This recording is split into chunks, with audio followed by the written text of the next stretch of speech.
ओम श्री परमात्मने नमः। ओम श्री गुरुभ्यो नमः। ओम श्री ऋषिभ्यो नमः। ओम सहनाववतु सहनौ भुनक्तु सह वीर्यं करवावहै तेजस्विनावधीतमस्तु मा विद्वेषावहै। ओम शांति शांति शांति। सर्वेभ्यो नमः।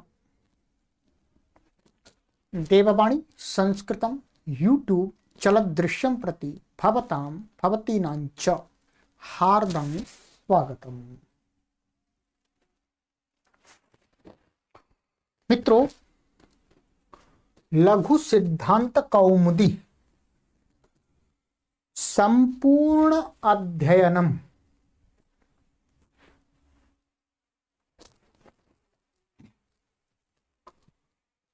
कक्षा संख्या 25 को आज पढ़ेंगे, 25 को।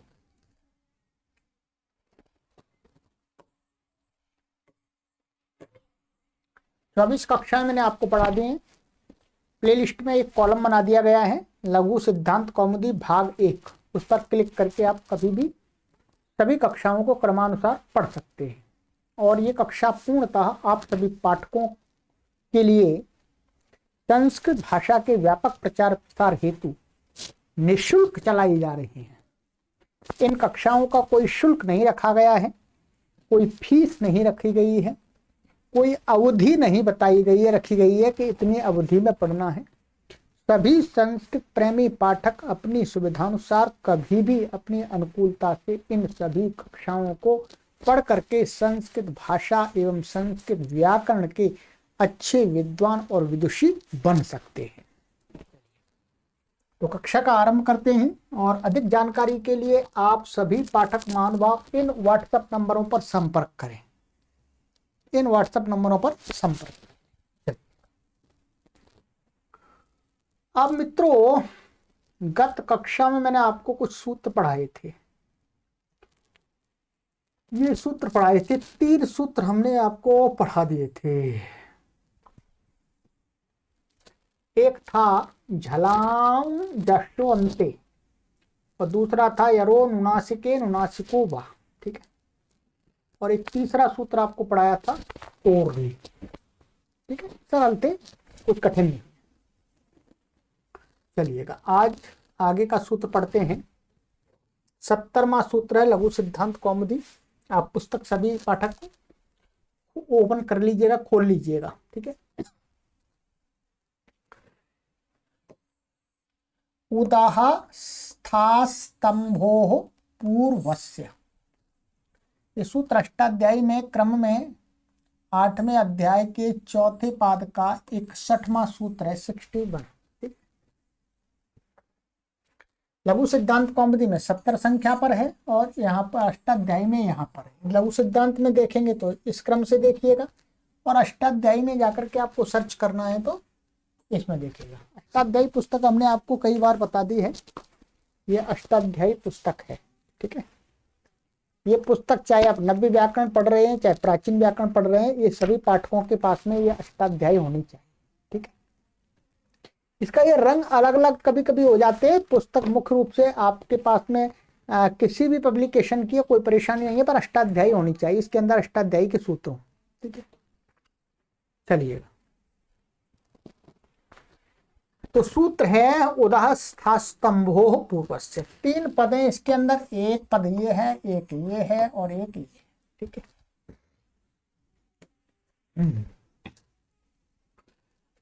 आचार्य वरदराज महाराज जी कहते हैं, उदाह परयोः स्थास्तंभोः पूर्व सवर्णः। क्या कह दिया? कहते हैं उद। ये क्या है? उत उपसर्ग है एक तरह से। उत अर्थ उदय उपसर्ग है, उद उपसर्ग है।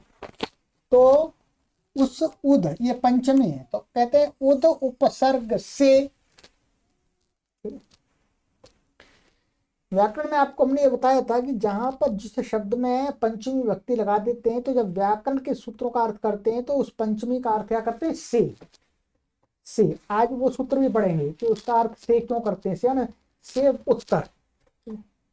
तो इसका अर्थ है उद उपसर्ग से उत्तर। बाद में परयोः स्था स्तंभोः, माने स्था और स्तंभ, माने स्था धातु और स्तंभ धातु, इनके परिवर्तन, इनके अर्थ इनसे बने हुए किसी भी शब्द के रहते, बाद में रहने पर। ठीक है, स्था धातु से बना हुआ कोई भी शब्द है अथवा स्तंभ धातु से बना हुआ कोई शब्द है, तो वो उद उपसर्ग से बाद में है, तो कहते हैं पूर्व सवर्ण। हाँ, कि जो पूर्व सवर्ण, माने ये द है, द, तो अर्थात पूर्व सवर्ण माने पूर्व जैसा ही हो जाता है। बस इसका इतना ही अर्थ है कि उद से उत्तर यदि स्था धातु से बना हुआ कोई शब्द है अथवा स्तंभ धातु का बना हुआ कोई शब्द है, शब्द या धातु जो भी है, तो पूर्व सवर्ण माने इसको, स्था और स्तंभ को पूर्व सवर्ण हो जाता, माने ये पूर्व सवर्ण क्या है? पूर्व में क्या है? द, द जैसा हो जाएगा, द हो जाता है, द के वाला हो जाता है, मानिएगा। जैसा पूर्व में द है वैसे बाद में भी हो जाएगा। ठीक है, इसका इतना अर्थ है। अब इस अर्थ को खोलेंगे। ठीक है, अब इस अर्थ को ये खोलना है हमें कि यहां पर उद में ये पंचमी है, हमने बताई थी आप। तो सबसे पहले, अभी तक आपको ये बताया नहीं था, आचार्य वरदराज महाराज जी ने महर्षि पाणिनि के सूत्र से, कि पंचमी का क्या अर्थ हो। सूत्र में कोई यदि पंचमी विभक्ति से निर्दिष्ट पद आ जाए तो उसका अर्थ क्या करना चाहिए, क्योंकि संस्कृत भाषा में आता है पंचमी, पंचम अंत पद, तो हम उसका अर्थ क्या कर लेते हैं? अपादान है, अपादान में पंचमी होती है, तो से आदि। परंतु व्याकरण में भी क्या वही अर्थ होता है पंचमी का? अपादान हेतु आदि कर लेते हैं उसमें, संस्कृत में, जो लौकिक, जो संस्कृत होती है भाषा उसमें। परंतु व्याकरण में महर्षि पाणिनि बताएंगे। तो कहते हैं कि भाई यहाँ पर एक शंका हो सकती है कि आपने उदाहा, यहाँ पंचमी है, तो इस सूत्र के पद का ये अर्थ कैसे कर दिया कि उदाह परयोः, माने उद से, माने उद उपसर्ग से, परयोः माने परे रहने पर। तो इससे अर्थ माने उद उपसर्ग से परे रहने पर, माने पर कोई कुछ होता है, ये कहां से आ गया आपका? तो अब ये बताएंगे इसके लिए कि पंचमी का अर्थ व्याकरण में ये होता है। ठीक है, ध्यान देंगे। अभी इसका कोई उदाहरण नहीं है, 4-5 सूत्र हैं, उनका 2 उदाहरण बनाएंगे। ठीक है, ये बनाएंगे, मैं बता देता हूं आपको। एक तो बनेगा उत्थान, उत्थानम, एक हमें ये उदाहरण बनाना है, उत्थानम। ठीक है, और एक उदाहरण बनाना उत्तंभनम।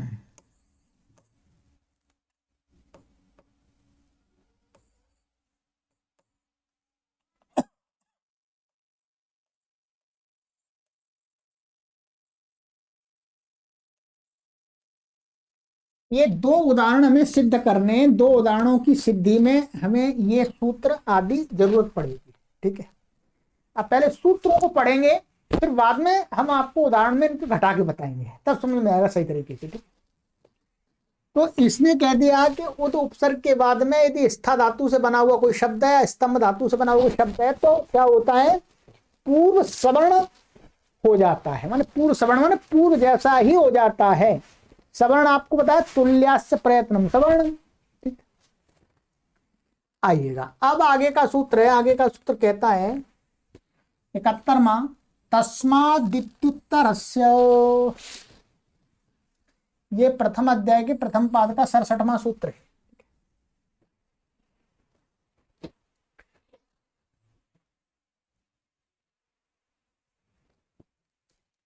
इसका अर्थ, 3 पद हैं, तस्मात् और इति और उत्तरस्य, 3 पद है सूत्र के अंदर। तो कहते हैं पंचमी निर्देशेन क्रियमाणं कार्यं वर्णांतरेणा व्यवहितस्य परस्य ज्ञेयम्। कहते हैं पंचमी निर्देशेन, महर्षि पाणिनि ने कहा कि मेरे सूत्रों के अंदर कोई भी पद यदि पंचमी विभक्ति से युक्त है, मेरी अष्टाध्यायी आदि के सूत्रों में, अष्टाध्यायी हो गए, गुणादि कोश हो गए, आदि आदि, तो मेरे ग्रंथों में यदि पंचमी विभक्ति लगा करके कोई शब्द पढ़ा हुआ है तो उसका आपको क्या अर्थ लेना है? कहते हैं पंचमी निर्देशेन, पंचमी निर्देश के द्वारा क्रियमाणम कार्य, माने उस सूत्र के द्वारा कुछ कार्य कहा जा रहा, पंचमी पद लगा, पंचमी विभक्ति लगा करके, तो क्रियमाणम कार्य माने किया जाता हुआ कार्य, क्या किया जाता हुआ कार्य। कहते हैं वर्णांतरेण अव्यवहितस्य परस्य ज्ञेयम्, माने बिना किसी वर्ण के व्यवधान से रहित को, माने पर को जानना चाहिए, उत्तर को जानना चाहिए, बाद को नहीं। वर्णांतरेण माने बिना किसी वर्ण के द्वारा, बीच में और कुछ नहीं आना चाहिए, माने अंतरेण माने बिना, वर्ण और अंतरेण, तो वर्णांतरेण, वर्णांतर बिना वो, वर्णांतर माने किसी वर्ण के अव्यवधान से, ठीक है।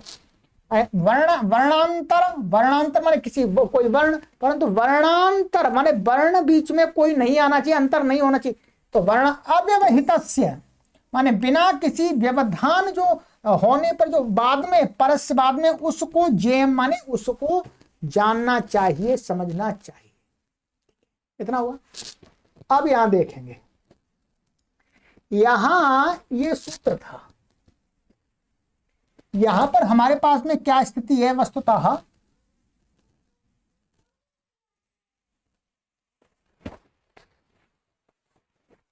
ये है, ये क्या है, उत उपसर्ग है। मैं हम पूरा जड़ से ले लेते हैं, ठीक है। उत उपसर्ग है और एक शब्द है आपका यहां पर स्थानम। स्थानम बहुत प्रसिद्ध शब्द है, ठीक। स्थानम माने जहां पर बैठा जाता है, स्थान आदि जहां कुछ रखा जाता है।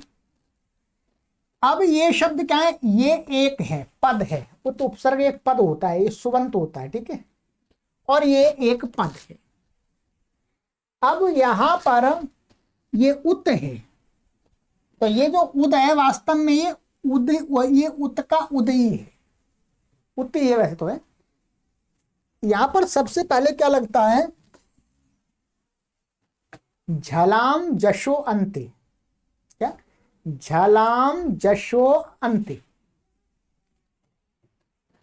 पद के अंत में वर्तमान यदि झल है, ठीक है, ये एक पद है, मानिएगा ये पद है वास्तव में, ठीक है, तो पद के अंत में वर्तमान कोई झल है तो उसको क्या हो जाता है, उसी का जश हो जाता है, माने तीसरा वर्ण हो जाता है।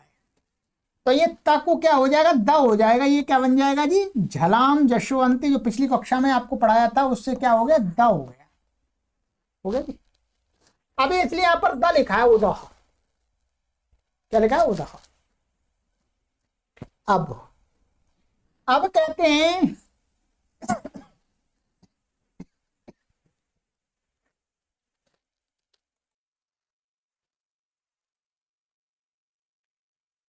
अब ये हो गया उद, झलाम जशवंती लग करके। अब क्या है, अब आगे हमें स्थानम, ये है, ठीक है।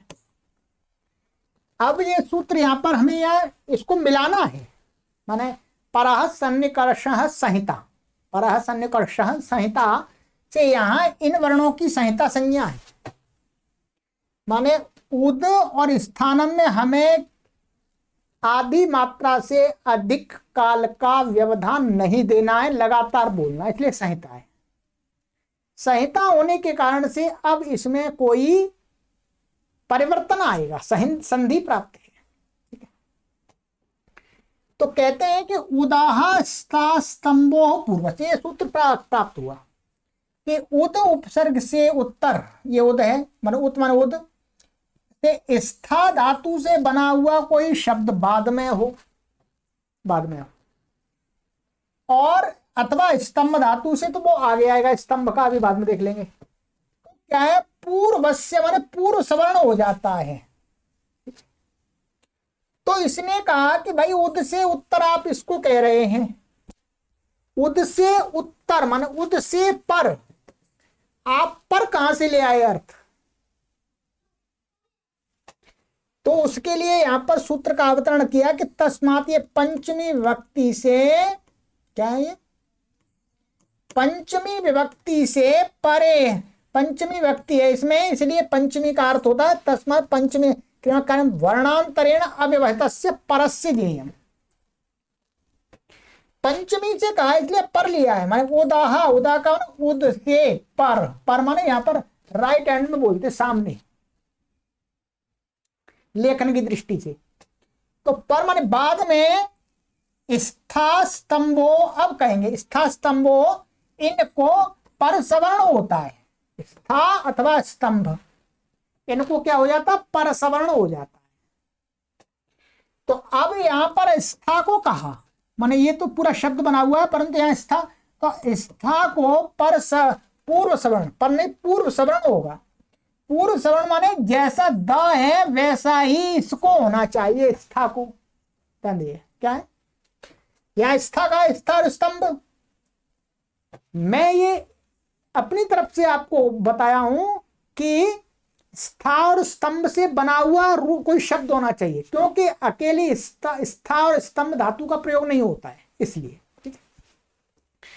तो अब इसने कहा उद से उत्तर, उत्तर ये ले आया, उत्तर को, उत्तर का परस्य, पर को कार्य कैसे होगा, कहते हैं वर्णांतरेण अव्यवहितस्य, यहां बीच में कोई व्यवधान नहीं होना चाहिए। इस सूत्र ने उद से उत्तर कहा है, तो उद से उत्तर जिसको कहा है, स्था और स्तंभ को कहा है, तो उद से और उद और स्था और उद और स्तंभ के बीच में वर्णांतरेण अव्यवहितस्य, माने किसी दूसरे वर्ण के व्यवधान से रहित होना चाहिए स्था और स्तंभ।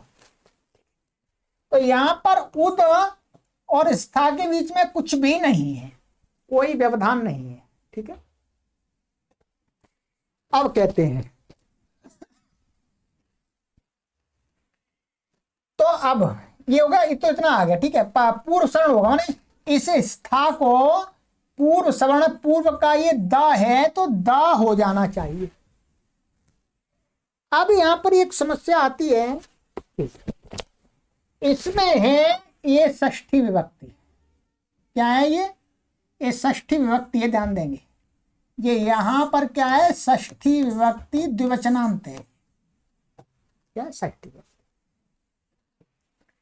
षष्ठी विभक्ति द्विवचनांत, एक सूत्र हमने आपको बताया था अलोन्त्यस्य, क्या अलोन्त्यस्य, कि षष्ठी विभक्ति से युक्त कोई पद होता है, उसको कोई कार्य कहा जा रहा हो, ठीक है, उसको कोई कार्य कहा जा रहा हो, तो वो कहां होता है, उसके अंतिम वर्ण के स्थान में होता है। मैं सूत्र लिख देता हूं, क्या सूत्र है, आलोन्त्यस्य,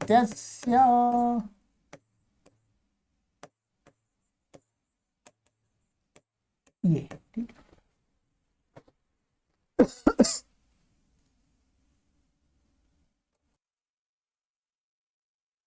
ये लघु सिद्धांत में हमने 21 नंबर पर पढ़ा था, ये सूत्र क्या है, 21 नंबर पर सूत्र था लघु सिद्धांत में।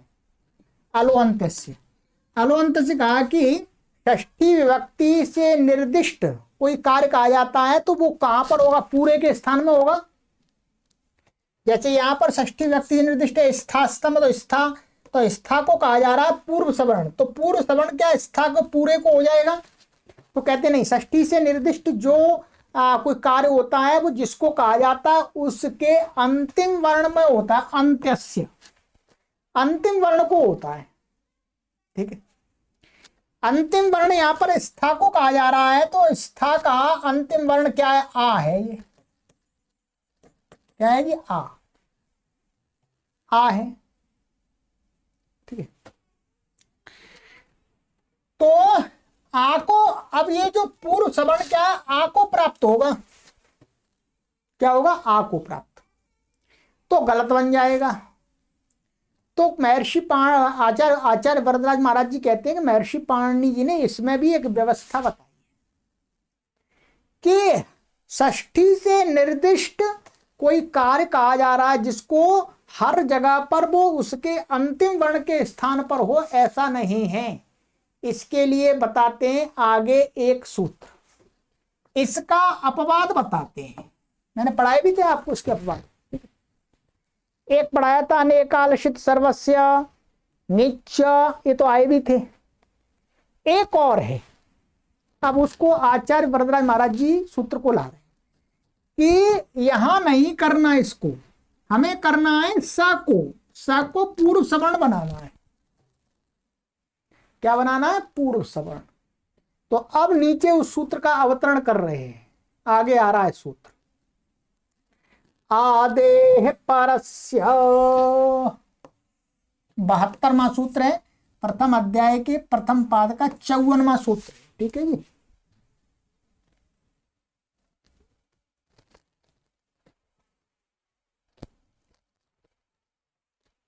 आदेः परस्य, इसका अर्थ देखिएगा, परस्य यद विहितम तत्तस्यादेर बोध्यम इति सस्यथः। कहते हैं कि जो परस्य यद विहितम, माने पर को कोई कार्य कहा गया है, माने षष्ठी से निर्दिष्ट पद को कार्य कहा गया, परंतु पर को कहा गया, ऐसा कहकर के पर को कहा गया, माने पर के स्थान में कोई कार्य कहा तो परस्य यद विहितम, माने यद विहितम कार्यम, तत् माने वह कार्य, तस्य माने जिसको कहा गया है, उसके कहते आदेह, आदि वर्ण को, आदे माने उसके आदि वर्ण को, बोध्यम माने जानना चाहिए। अब क्या है, अब ये था हमारा उद और ये था स्थानम। ठीक है, अब यहां पर उदः स्था स्तंभो पूर्वस्य और तस्माद्युत्तरस्य, इन दो सूत्रों को मिलाकर के क्या कहा गया, उद से उत्तर, इसको कार्य कहा जा रहा है, पूर्व सवर्ण। ठीक है, तो पर को कहा हुआ कार्य अंत को नहीं होता, अलोअंत से नहीं लगता उसमें, अलोअंत से का अपवाद ये सूत्र है, अलोअंत का अपवाद क्या है, ये सूत्र है। तो अलोअंत का ये अपवाद सूत्र है। तो अब ये कहता है कि पर को कहा हुआ यहां अंत को नहीं होगा, कि न बीच में होगा, कहां होगा, इसके आदि को होगा। इसके आदि में क्या है जी, स, ध्यान दीजिए क्या है, स। अब लगेगा स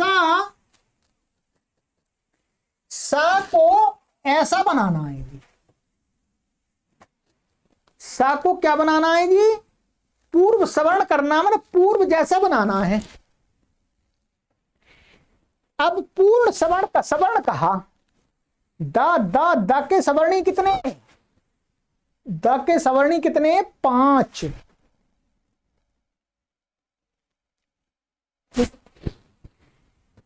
ये जो द है, तुल्यास्य प्रयत्नम सवर्ण। ठीक है, तो ये जो द है तो वास्तव में द के हम 5 नहीं माने 4 मान लेते हैं। ठीक है, क्या मान लेते हैं? ये त, थ, द और ध,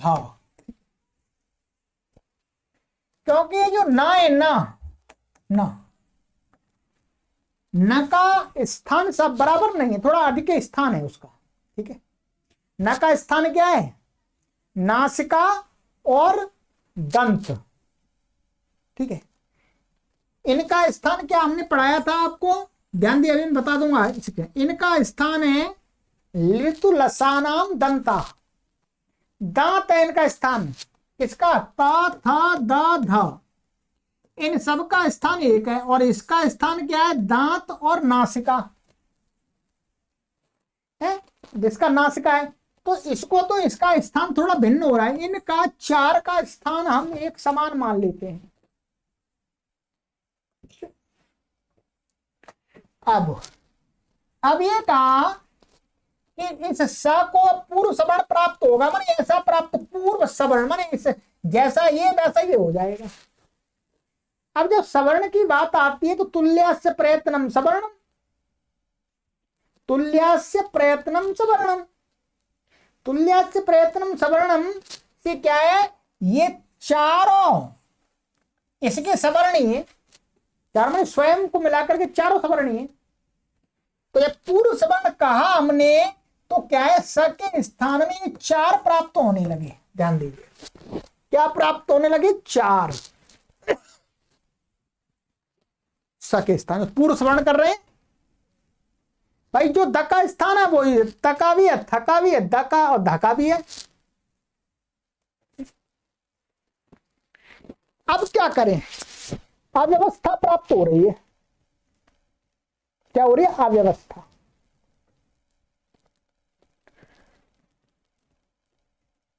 तो कहते हैं हमें करना एक, कौन सा करें? तो कहते हैं जहां पर एक स्थानीय हो और उसके स्थान में आदेश एक से अधिक प्राप्त हो रहे हो तो क्या करना चाहिए? तो कहते हैं स्थानांतरतमा लगाना चाहिए। पढ़ा दिया, क्या लगाना चाहिए? स्थानांतरतमा।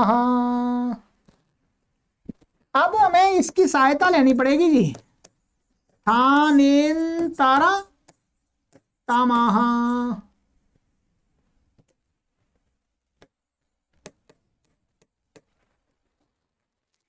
कि स्थान में एक के माने एक के स्थान में अनेक आदेश प्राप्त हो रहे हो तो उसमें हमें क्या करना चाहिए?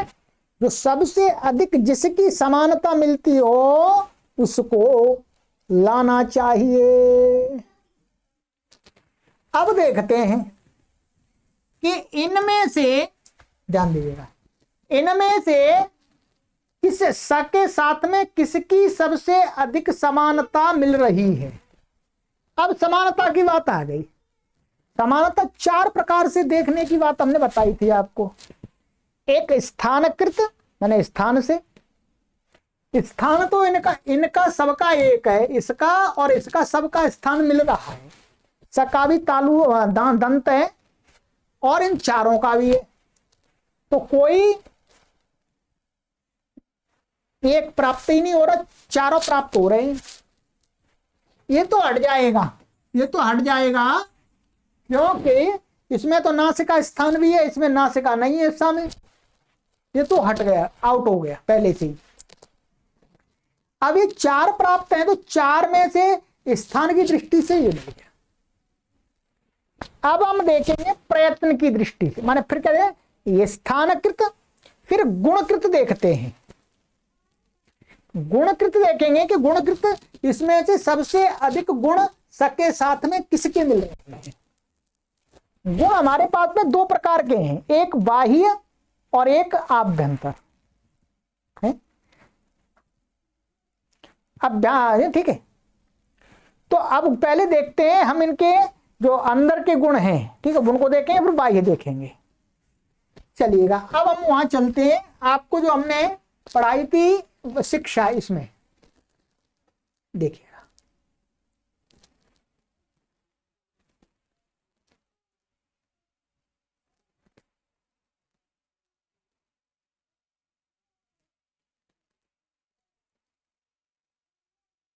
देखिए ये सूत्र पढ़ाया था मैंने, लिर्तु लसानाम दंताह, या तवर्ग तवर्ग के और दाये सा इनके स्थान समान है, स्थान तो बता दिया।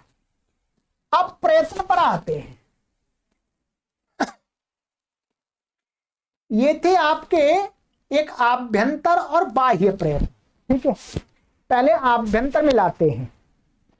आभ्यंतर प्रयत्न में हम देखते हैं कि यहां पर हम देखेंगे, देखिएगा ये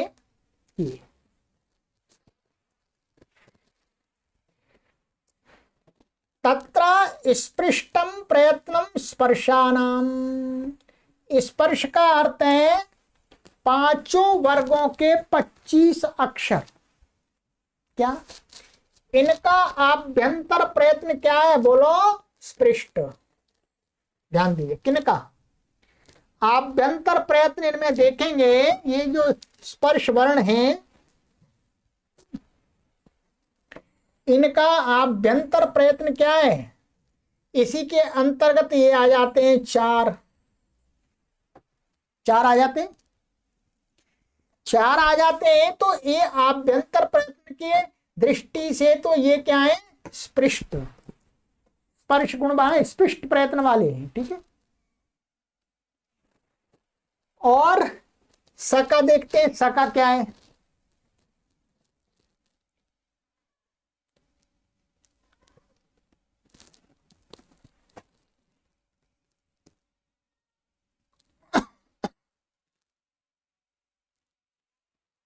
ये ईषद विवृत ऊष्मा ऊष्मणाम, ऊष्म वर्ण है।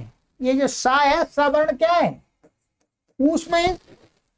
ऊष्म की संज्ञा रख दिया, नाम रख दिया। इसका क्या है, आभ्यंतर प्रयत्न क्या है, ईषद विवृत। ध्यान देंगे, लिख लीजिए, लिखते रहिए, तब आपको मिला ना पाए। इसका ईषद विवृत और इनका है स्पृष्ट, अर्थात ये ता, था और दा और धा, इनमें से किसी का प्रयत्न स के समान नहीं है। आभ्यंतर आभ्यंतर प्रयत्न इनमें से किसी का भी इसके साथ नहीं मिल रहा है। तो आभ्यंतर प्रयत्न से तो कोई समानता नहीं है। जैसे स्थान से समानता सबकी है, वैसे ही आभ्यंतर प्रयत्न देखेंगे तो किसी की समानता नहीं है। चारों रिएक्ट हो गए फिर आभ्यंतर। अब देखते हैं बाह्य। बाह्य में कोई मिल जाए समानता बाह्य गुण की, तो बाह्य गुण क्या है इसका देखेंगे। आइएगा, पहले हम देखते हैं ये बाह्य गुण आपको बताए थे, ये बाह्य प्रयत्न आपको पहले पढ़ा दिए हैं, ठीक है, एकादश, ठीक है। यहां पर ये बताया था, देखिएगा, ये वर्गाणाम द्वितीय चतुर्थौ शलभश्च महाप्राण। एक तो ये गुण मिल रहा है, चलो ऊपर से मिलाते हैं, ठीक है, ऊपर से लाते हैं, ठीक है। चलिए, ये कहा था कि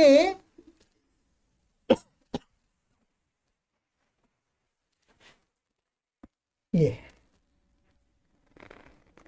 खरो विवाराः श्वासाः अघोषाश्च, खर प्रत्याहार के अंतर्गत, ध्यान दीजिएगा, खर प्रत्याहार के अंतर्गत जो ये हमारे पास में त, थ और ये द और ये धा, ध्यान दीजिएगा, और ये सा, यहां पर हमें निर्धारण है। बाह्य प्रयत्न देखते हैं तो खर के अंतर्गत यहां पर क्या क्या आ जाता है, एक ये आता है खर में, और एक ये आता है, और एक ये आता है। खर में, खर का जो बाह्य प्रयत्न है वो क्या है, विवार श्वास अघोष, अर्थात स का भी विवार है, श्वास है, अघोष है। और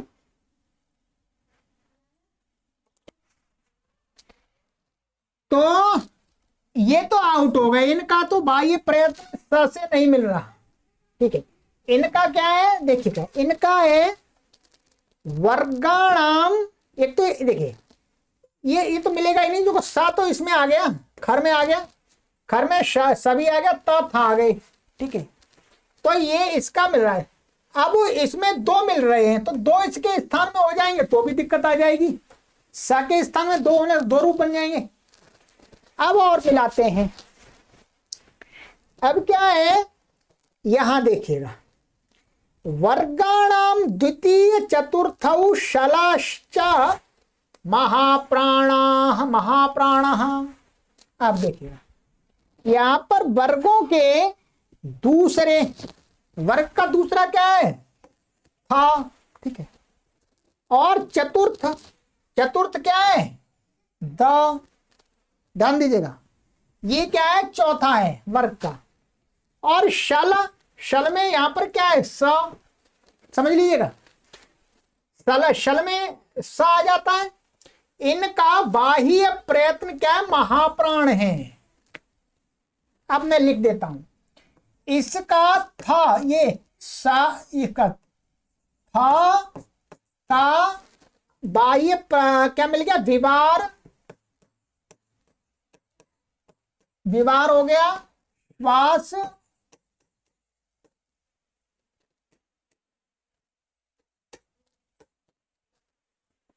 और आपका अघोष, और आपका महाप्राण। ध्यान दीजिएगा ये हो गए।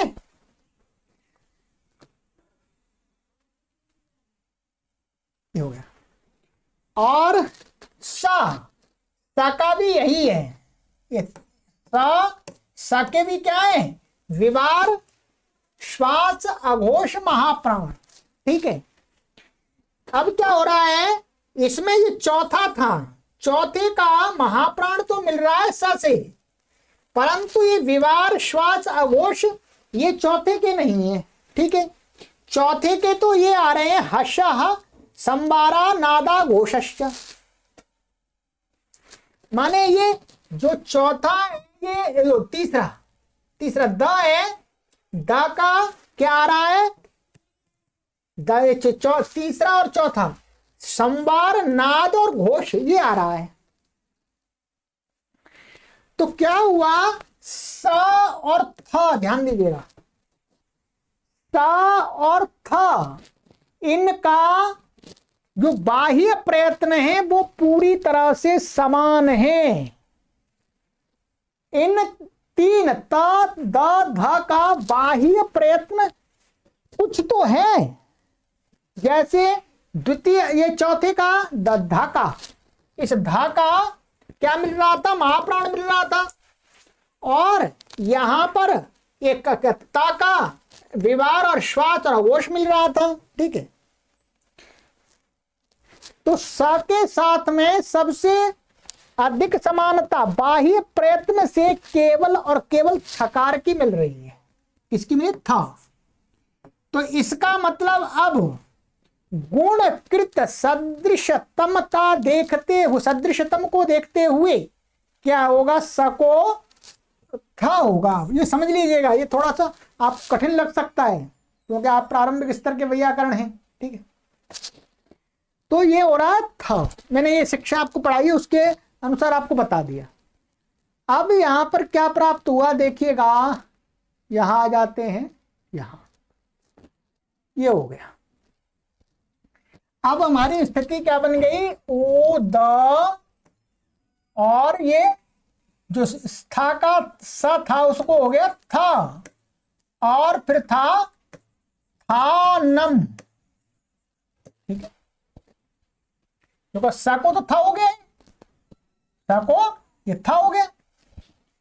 अब अभी मैं आपको एक ही सिद्धि करा रहा हूं तो दूसरे करा दूंगा, ठीक है। अब कहते हैं कि अब यहां पर कुछ प्राप्त हुआ। अब कहते हैं 73वां सूत्र, झरो झरी सवर्णे, कहते हैं झरो झरी सवर्णे कि हलाह परस्य झरो वा लोपः सवर्णे झरी। एक झर क्या है? प्रत्याहार है। ये भी झर प्रत्याहार है, ये भी झर है। कहते हैं हल से, माने हल का अर्थ होगा व्यंजन से, किसी भी व्यंजन के बाद। परस्य झराह माने बाद में कोई झर प्रत्याहारांतर्गत है। झर में क्या क्या आ गया? वर्ग के चौथे, तीसरे, दूसरे और पहले और सा श वो श श स ये आ गए। तो इनका झर का कहते हैं सवर्ण झरी परे रहते। अरे बाद में उसी का सवर्णी कोई झर हो, सवर्णी होना चाहिए।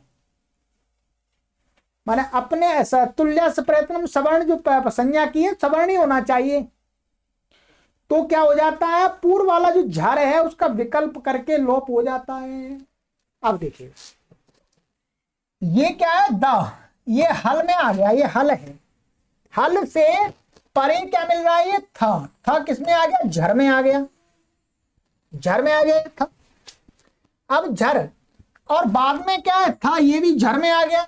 और ये कैसा झर है? सवर्णी झर है, सवर्ण है। था और था दोनों का स्थान तुल्य से प्रयत्नम से क्या है? था तो था ये भाई। ये पहला वाला था और वो वैसा भी था, वो सवर्ण है। संज्ञा ही तो एक ही तो है वास्तव में।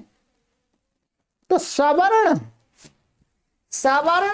झर के पर बिल्कुल सवर्ण झर है। जो पूर्व वाले थ का स्थान है और आभ्यंतर प्रयत्न वही बाद वाले थ का स्थान और प्रयत्न है, इसलिए वो भी सवर्ण झर के परे रहते।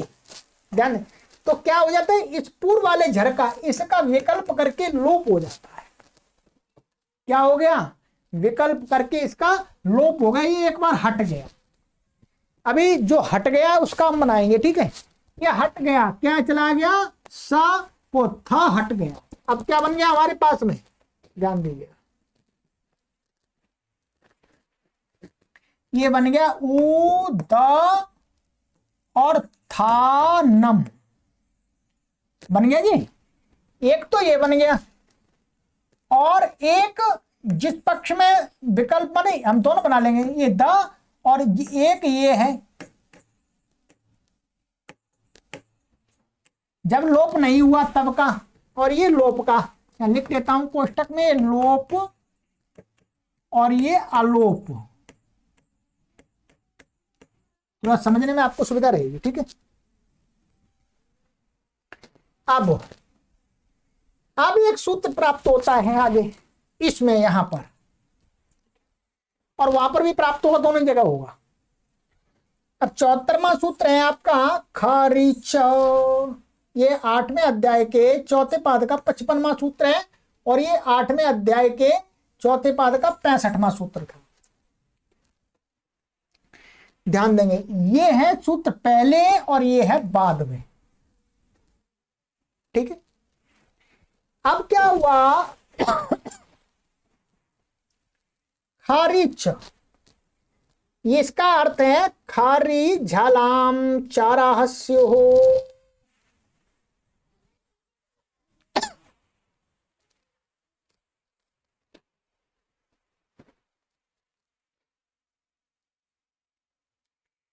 खर के परे रहते, खर का अर्थ हो गया वर्ग के दूसरे और पहले और शा शा स, इन वर्णों के बाद में रहने पर सप्तमी है, तो इनके परे रहने पर पूर्व झलाम माने झल वर्ग के चौथे, तीसरे, दूसरे, पहले और शा शा सा और हा, इन वर्णों को क्या है? चराहा, चर का अर्थ होता है वर्ग के पहले अक्षर, और शा शा स ये होते हैं, ठीक है। तो कहते हैं झल को चर हो जाता है।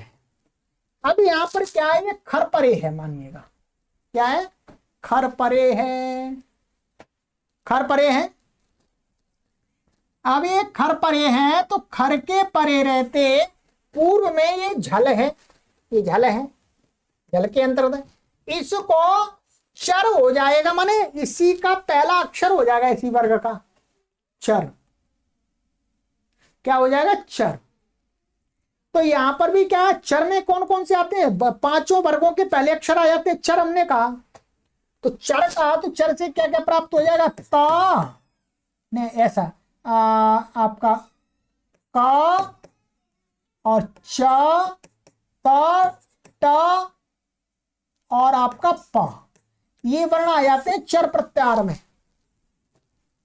का, च, त, ट, प। तो चर का, तो इसको चर प्राप्त हुआ, तो अब कौन सा हो इनमें से? तो फिर वही सूत्र लगेगा, स्थानांतरतमः।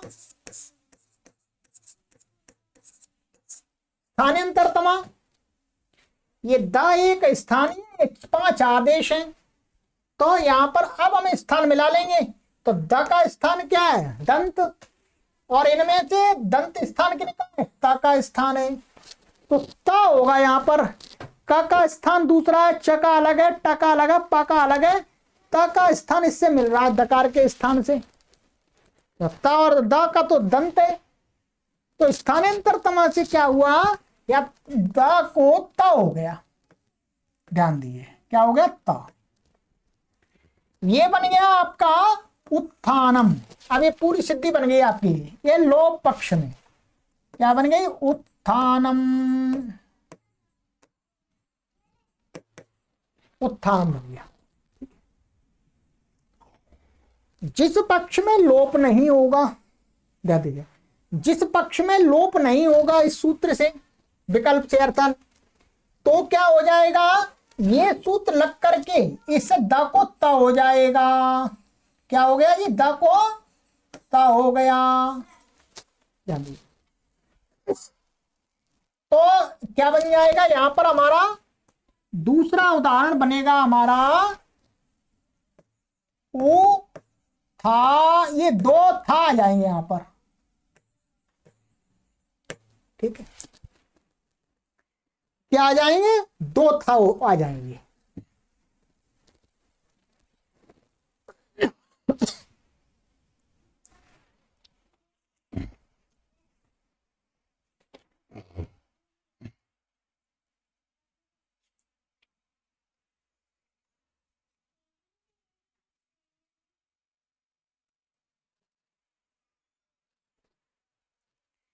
अब यहां पर एक शंका हो सकती है कि आपने ये सूत्र यहां लगा दिया, इस दा को हमने इस दा को ता कर दिया।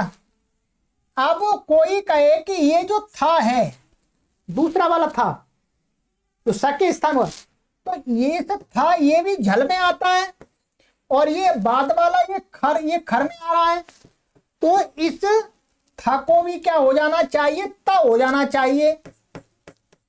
यदि आप गहरा विचार करेंगे तो आप कहेंगे कि इसको भी क्या हो जाना चाहिए? ता हो जाना चाहिए। इसको भी नहीं, इसको नहीं होगा। क्यों?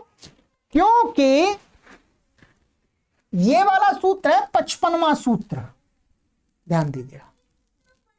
ये कौन सा सूत्र है? 55वां सूत्र है ये। और इस था को, ये था पहले क्या था? सा। ये क्या था? सा। सा को था करने वाला सूत्र कौन सा था? उदाह था स्तंभो पूर्वस्य, तो हमने सबसे पहले पढ़ा। उसकी संख्या क्या है? उसकी संख्या है 61। ध्यान दीजिएगा, 61 है उसकी संख्या। ये सूत्र जो उदाह था स्तंभो पूर्वस्य, वो बाद में है, और ये खरीचा है पहले। ध्यान दीजिएगा, तो खरीच है पहले, तो इसलिए क्या है, जैसे ये सूत्र लगाने लगेंगे तो ये वाला जो सूत्र बाद में है। तो हमने आपको बताया था कि 8 अध्याय में सपाद सप्ताध्याय और बाद के जो 3 पाद हैं, उन 3 पादों में जो सूत्र जिस क्रम से पड़े हुए हैं, तो क्या है, उसमें पहले वाला सूत्र बलवान होता है, बाद वाला सूत्र कमजोर होता है। बाद वाले सूत्र से किया हुआ कार्य यदि पूर्व वाला सूत्र प्राप्त हो रहा है तो वो बाद वाले सूत्र ने जो कार्य किया है वो एकदम न किए के बराबर हो जाता है। ठीक है, तो यहां पर क्या है, जैसे ये सूत्र लगाने लगेंगे तो यहां क्या दिखेगा, यहां पर स दिखने लगेगा, जो वो सूत्र असिद्ध हो गया। यदि आपको समझ में आ जाए तो जो आगे की बात है। ठीक है, मन में शंका उठे तब की है, नहीं उठे तो कोई बात नहीं है, फिर तो बताइए बनाई दिया आपको। तो इसलिए ये यहां जैसे ये सूत्र लगाएंगे इस था को त करने के लिए, चर करने के लिए, तो ये क्या दिखेगा, स दिखेगा। तो स दिखेगा तो कुछ हो ही नहीं सकेगा, स दिखेगा तो स को क्या करना है, स का तो चर सही है, सही है, स के स्थान में करेंगे चर तो सही होगा। ठीक है, तो इसलिए यहां पर ये था ही रहता है, तो दो रूप बन जाते हैं, एक उत्थानम और एक उत्थानम। इसका प्रयोग ना के बराबर है, ये बहुत कम प्रयोग है इसका, इसका प्रयोग अधिक है। ठीक है, इसके उच्चारण, परंतु ये प्रयोग महर्षि पाणिनि के काल में था, ये बात समझ लीजिए। ठीक है, ठीक है, इसी क्रम से अब मैं आपको होमवर्क दे रहा हूं दूसरे शब्द का। दूसरे शब्द का अब आपको बनाना है दूसरा शब्द, ये सारे सूत्र लगा करके क्या बनाना है आपको, ये दो बनाने हैं। एक बनाना है आपको उत्तंभनम,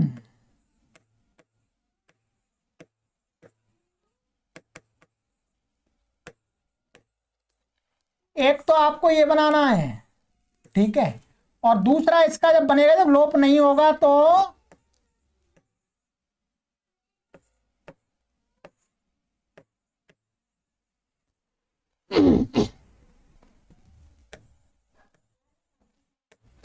ये दो रूप बनाने हैं अब आपको, ये आपको देना है। ठीक है, यहां पर अलग अलग शब्द भी बता देता हूं, ये क्या है, उद है और ये है आपका स्तंभनम।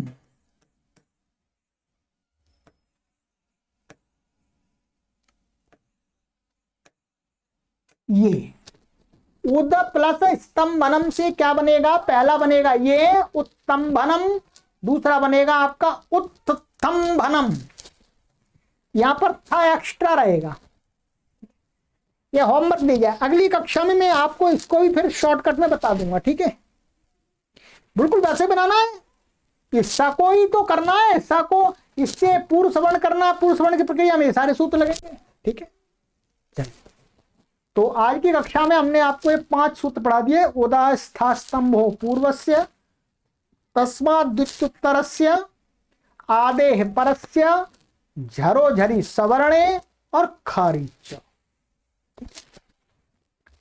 अगली यदि कोई आपको परेशानी होती है तो आप हमें उसको देख सकते हैं। ठीक है,